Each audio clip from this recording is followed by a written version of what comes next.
welcome to Jeff Unfiltered. This is the best part of your day. I know you're looking out for it everywhere. You want to make sure you get all of the latest news and information coming to you live from downtown Sebring. Well, it's not live. I recorded a little while ago, but at least you get the understanding. This week, or I guess I've been recording these every couple of days, I'm going to continue to do this as topics come up during this campaign cycle. The election is March 10th for the City of Sebring election, so I'll probably slow down after that and do once a week. But this week, really interesting topic. I was watching some old footage of some city council meetings, and some of the candidates actually were talking about transparency and accountability in government.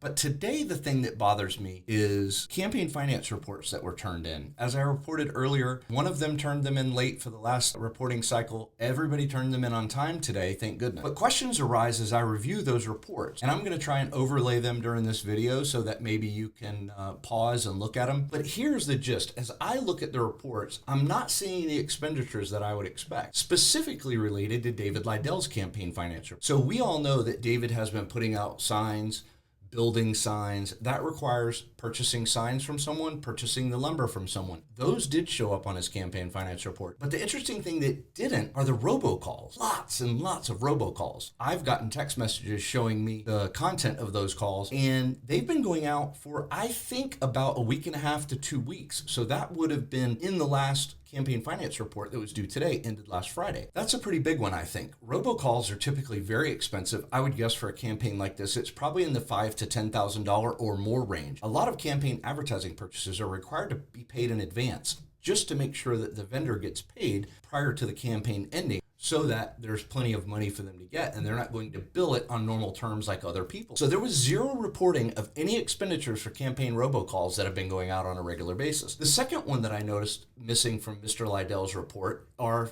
Facebook social media ads that are being boosted and pumped through Facebook. At least is the only place I've seen them, but I'm sure they're on other social media channels as well. I am a content creator, so I know that any sort of advertising through social media is normally paid on a budgetary basis, meaning you tell Facebook or YouTube, I want to spend $10 this week, and then they charge you for that $10 at the end of that week. So it's always very quick, paid very quickly. It's not something that you're going to pay for 30 days or a month from now.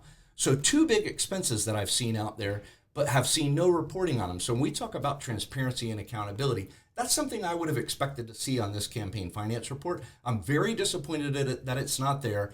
And I hope that you're asking some questions out there as you take a look at these reports for yourself. And most people probably won't take the step to run down to the city and get them, but I have done that every week. And I've reviewed all of them in detail. Everyone else seems to have the expenditures for what they're doing and the advertising that they're putting out there right now. The other one is Terry Mendel, also been doing robocalls. She listed zero expenditures for robocalls on her campaign finance report that was turned in today. She's been running billboards. Robocalls and billboards and other sorts of advertising typically paid, I know Blip Billboards, which is a big multi-board advertising purchasing platform. They charge you, I believe, either upfront or on a weekly basis. So we should have seen some of these expenses. For me alone, in my opinion, they should have been on the reports.